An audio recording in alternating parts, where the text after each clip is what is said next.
ከዓለም ህዝብ ውስጥ ከ30% በላይ ሰዎች በህይወታቸው ውስጥ የሆድ ህመም፣ የሆድ ትላትል፣ የአንጀት ችግር፣ የጨጓራ እብጠት ወይም ደግሞ የማቅለሽለሽ ችግር የሚያጋጥማቸው ይሆናል።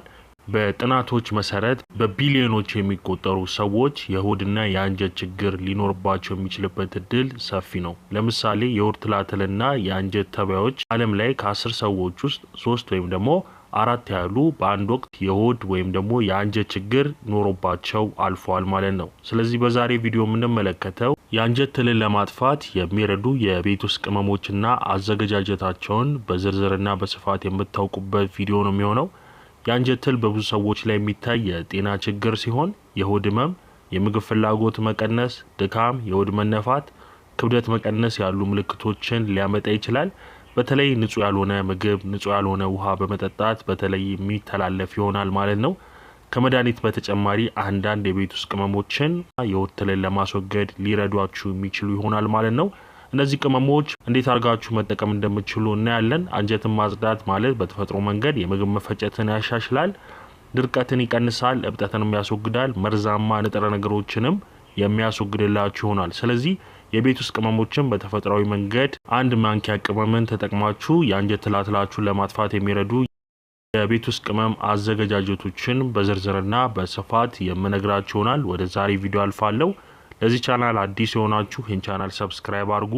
ከጎን ያለውን የደወል ምልክት በመጫን በየጊዜው መለቅላችሁን አስተማሪ ቪዲዮዎችን ማግኘት ትችላላችሁ። ወደ ዛሬ ቪዲዮ አልፋለሁ። መልካም ቆይታ። አንደኛ የፓፓያ ዘሮች ወይም ደግሞ የፓፓያን ፍሬ ብትጠቀሙ እጅግ ለውጥ ያመጣል። ይህ በጣም ታዋቂና በጥናቶች የተደገፈ ነው። ፓፓያ ዘሮች ኢንዛይምን ይዛሉ። እነዚህም አጠቃላይ የሆዳችሁ ውስጥ ትልን ያዳክማል እና ከሰውነትም ለማስወጣት ይረዳችኋል ማለት ነው። በመቀጠል አጠቃቀሙንም የምነግራችሁ ይሆናል። ትኩስ ፓፓያ ዘሮችን አድርቃችሁ ፍሬውን ማለት ነው። ከዛ በኋላ በመፍጨት አንድ ማንኪያ የፓፓያ ፍሬ ዱቄት ከአንድ ማንኪያ ማር ጋር ወይም ደግሞ እርጎ ጋር በመቀላቀል በቀን 1 ሻይ ማንኪያ ብቻ ብትጠቀሙ እጅግ ለውጥ ያመጣል። ይሄ የአንጀት ትሎችን በከፍተኛ መጠን የመቀነስ እድል አለው። የምግብ መፈጨትን በማሻሻል አንጀት ውስጥ ያለው ቆሻሻና ጋዝ እንዲቀንስ ያደርጋል። ስለዚህ በትላትል ምክንያት የሚመጣ የሆድ መነፋት፣ ማቅለሽለሽ ህመምን ለማጥፋት እጅግ የሚረዳችሁ ይሆናል። ሁለተኛ ቅርንፉድ ወይም ደግሞ ክሎቭስ ነው። የትሎች እንቁላሎች ወይም ደግሞ እጮችን ያጠፋል። እንደገና ደግሞ እንዳይባዙ ይከላከልላችኋል ማለት ነው። አጠቃቀሙ አንድ ማንኪያ የተፈጨ ቅርንፉድ ወደ ብርጭቆ ትጨምራላችሁ። ከዛ በኋላ ውሃውን አሙቃችሁት ብርጭቆ ውስጥ ትጨምራላችሁ ማለት ነው። 10-15 ደቂቃ እንዲቆይ መተው ይኖርባችኋል። ከፈለጋችሁም ትንሽ ማር ብትጨምሩበት የበለጠ ለውጥ ያመጣል ማለት ነው። ስለዚህ ይህንን አድርጋችሁ 10-15 ደቂቃ ቆይታችሁ ብትጠጡት እጅግ ለውጥ ታመጣላችሁ። በቀን 1 ጊዜ ብቻ ብትጠጡት ይመከራል። ይህም ደግሞ በተከታታይ ለሳምንት ማድረግ ያለባችሁ ማለት ነው። ስለዚህ የፓፓያ ዘሮችንም መጀመሪያ ላይ እንደጠቀስኩላችሁ አንድ ማንኪያ ፓፓያ ዱቄትና ከእርጎ ከማር ጋር ጋችሁ 1 ማንኪያ ብትወስዱም ለተከታታይ ለ1 ሳምንት ያህል መውሰድ ይኖርባችኋል። ይሄም እንደዛው ለ1 ሳምንት ወስዳችሁት ለውጥን ታያላችሁ። አጠቃላይ ዱቄቱን ብቻ የተፈጨው ዱቄቱን አርጋችሁ በሻይ መልክ መጠጣት ትችላላችሁ። ምግባችሁ ውስጥም ጨምራችሁ መጠቀም ትችላላችሁ ማለት ነው። ቅርንፉድን በተከታታይ ለ1 ሳምንት ከተጠቀማችሁት ለውጥ የምታመጡ ይሆናል ማለት ነው። ሶስተኛ ጥቁር አዝሙድ ነው። 1 ማንኪያ የተፈጨ ጥቁር አዝሙድ ከ1 ማንኪያ ማር ጋር በመቀላቀል በጠዋት በባዶ ሆድ ውሰዱት። ይሄም ከ1 ሳምንት ወይ 2 ሳምንት ከ7 እስከ 14 ቀን በተከታታይ ብትወስዱት ይመከራል። የጥቁር አዝሙድም ሻይ እጅግ የሚመከር ይሆናል። 1 ማንኪያ ጥቁር አዝሙድ ጨምራችሁ የፈላ ውሃ ውስጥ ለ10 ደቂቃ ቆይታችሁ ከዛ በኋላ ብትጠጡት ለውጥ ታመጣላችሁ። በቀን 1 ወይም ደግሞ 2 ጊዜ ሊጠጣ ይችላል ማለት ነው።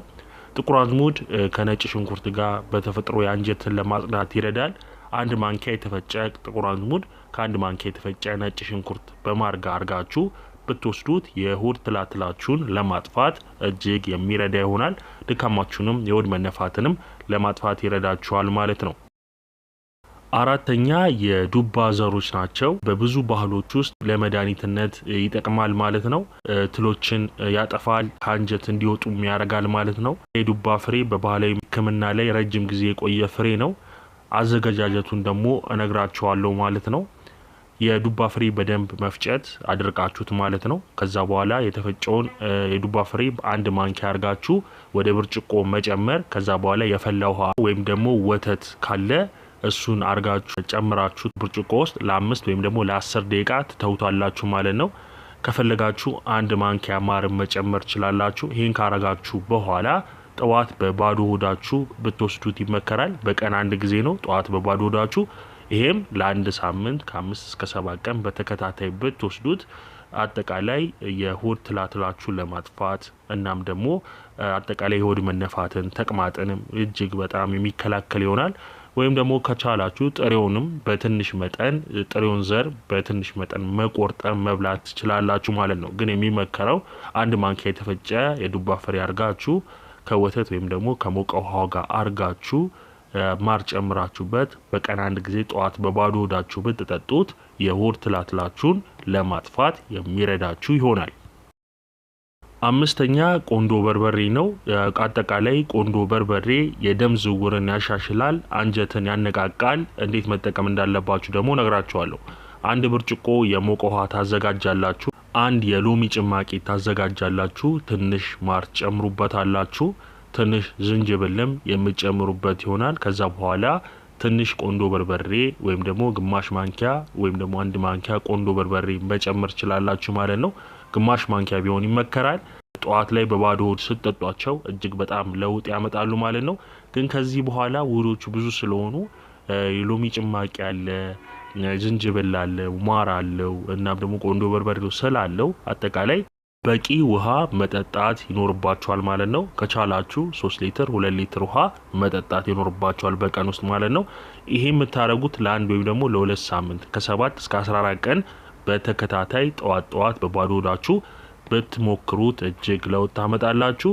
ግማሽ ቆንዶ በርበሬ ከማር ጋር ወይም ደግሞ ሙቅ ውሃ ጋር ቀላቅላችሁ አጠቃላይ በቀን አንድ ጊዜ ብቻ መውሰድ ይኖርባችኋል። ቆንዶ በርበሬ ሰውነትን ያሞቃል እና በአንጀት ውስጥ ያሉ ተዋሲያን ትላትሎችንም ለማጥፋት የሚረዳችሁ ይሆናል ማለት ነው። ስድስተኛ ነጭ ሽንኩርት ነው። ነጭ ሽንኩርት እጅግ በጣም ጠቃሚ የሆነ ብዙ የጤና ጥቅም የሚሰጣችሁ ፍሬ ነው። አጠቃላይ አሊሰን የተባለ ውህድን ይዟል። ጸረ ተዋሲያንና ጸረ ጥገኛ ባህሪያት አለው። ስለዚህ በተለይ ደግሞ ጃርዲያና ሌሎች የሆድ በሽታዎችን ለማከምም እጅግ የሚረዳችሁ ይሆናል። አዘገጃጀቱንም የሚነግራችሁ ይሆናል ማለት ነው። አጠቃላይ 2-3 ነጭ ሽንኩርት በደንብ ማድቀቅ። የተላጠ ነጭ ሽንኩርት 2 ፍሬ ወይም 3 ፍሬ ታደቁታላችሁ። አንድ ማንኪያ ማር ጋር በመቀላቀል ጠዋት በባዶ ሆዳችሁ መውሰድ ነው። ይሄንን በተከታታይ ማድረግ ይኖርባችኋል ማለት ነው። ሌላው ደግሞ በሙቅ ውሃ ውስጥ አስገብተው እንደ ሻይ መጠጣት ትችላላችሁ ማለት ነው። ሙቅ ውሃ ውስጥ ማርና አጠቃላይ ነጭ ሽንኩርቱን ጨምራችሁ መጠቀም ትችላላችሁ ማለት ነው። ወይም ደግሞ ጥሬውን በቀጥታ መብላት ትችላላችሁ ከቁርስ በፊት ማለት ነው። በሰላጣ በሾርባ ውስጥም ነጭ ሽንኩርትን ጨምራችሁ መጠቀም ትችላላችሁ ማለት ነው። አጠቃላይ ነጭ ሽንኩርት ብዙ የጤና ጥቅሞችን ይሰጣችኋል። ከሆድ ትላትል ከማጥፋት ውጪ ብዙ የጤና ጥቅሞችን የሚሰጣችሁ ይሆናል። በላቦራቶሪ ሙከራዎች እጅግ በጣም ውጤታማ ነው ማለት ነው። ስለዚህ አንጀት ትላትሎችን ያጸዳል። የሰውነት በሽታ የመከላከል እድላችሁንም እጅግ የሚጨምር ይሆናል ማለት ነው። ሰባተኛ ዝንጅብል ነው። የምግብ መፈጨትንም ያነቃቃል፣ እብጠትንም ይቀንሳል እና አጠቃላይ የሆድ ትላትልንም ለማጥፋት ይረዳችኋል ማለት ነው። አዘገጃጀቱ ትኩስ ዝንጅብል በትንሽ ቁራጭ ትንሽ መሆን ያለበት። ዝንጅብሉን 5-10 ደቂቃ ውሃ ውስጥ ማፍላት። ከዛ በኋላ በቀን 2 ወይም ደግሞ 3 ጊዜ መጠጣት ትችላላችሁ። 2 ጊዜ እጅግ በቂ ነው። ስለዚህ በባዶ ሆድ ጧት ማር አርጋችሁበት ወይም ደግሞ ሎሚ ጨምራችሁበት ጣዕሙን ያሻሽላላችኋል። ይህንን በተከታታይ ብታረጉ አጠቃላይ የሆድ ትላትላችሁን ለማጥፋት ይረዳችኋል ማለት ነው። 8ኛ እርድ ነው። እርድ በጸረ ባክቴሪያና በጸረ ተዋሲያን እጅግ የዳበረ ነው። ስለዚህ አዘገጃጀቱን ነግራችኋለሁ ማለት ነው። ትላትሎቹን ያጠፋላችኋል። አንድ ማንኪያ እርድ ከዛ አንድ ብርጭቆ የፈላ ወተት ወይም ደግሞ ውሃ ጋር መቀላቀል ትችላላችሁ ማለት ነው። ማታ ብታረጉት ይመከራል። ማታ ከመተኛታችሁ በፊት ጠጡት። ስለዚህ ይህንን በተከታታይ የምታረጉ ከሆነ ለውጥ ታመጣላችሁ ማለት ነው። እንግዲህ ውድ ተመልካቾቼ እነዚህን አጠቃላይ የተፈጥሮ የቤት ውስጥ ውህዶችን ተጠቅማችሁ የሆድ የአንጀት በሽታ ካለባችሁ እነዛን ጠራርጎ እጅግ በጣም የሚያጸዳላችሁ ይሆናል ማለት ነው።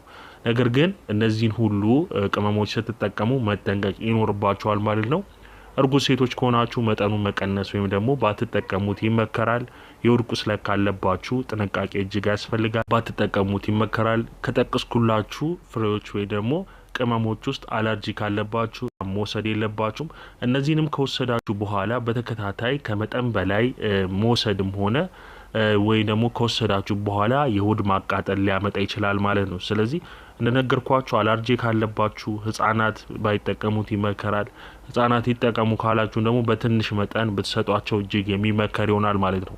ከዚህ አልፎ ግን እነዚህ ነገሮች ሞክራችሁ ለውጥ የማይመጣ ከሆነ ከባድ ምልክቶች ካሉ ወደ ጤና ጣቢያ በመሄድ ማማከር ይኖርባችኋል ማለት ነው። ስለዚህ ይህንን የቤት ውስጥ የተፈጥሮ ውህዶችን ስትጠቀሙ ማቆራረጥ አያስፈልግም ማለት ነው። ስለዚህ በተከታታይ ለአንድ ሳምንት ከሆነ ወይም ለሁለት ሳምንት ከሆነ በተከታታይ ከቁርስ በፊት ጧት ላይ በባዶ ሆዳችሁ መጠቀም ይኖርባችኋል። ለውጡንም የምታዩት ይሆናል። ለውጡ ግን ከሰው ሊለያይ ይችላል። የሆድ ህመም፣ ተቅማጥ ወይም ደግሞ ሌሎች ችግሮች ከታዩ ይህን ስትጠቀሙ በዛት ማቆም ይኖርባችኋል ማለት ነው። ስለዚህ ወደ ጤና ጣቢያ ሄዳችሁ መታየት የምትችሉ ይሆናል ማለት ነው። እንግዲህ ውድ ተመልካቾቼ ለዛሬ ይዤላችሁ የመጣሁት ትምህርታዊ ቪዲዮ ይህንን ይመስላል። እንደተማራችሁበት ተስፋ አድርጋለሁ።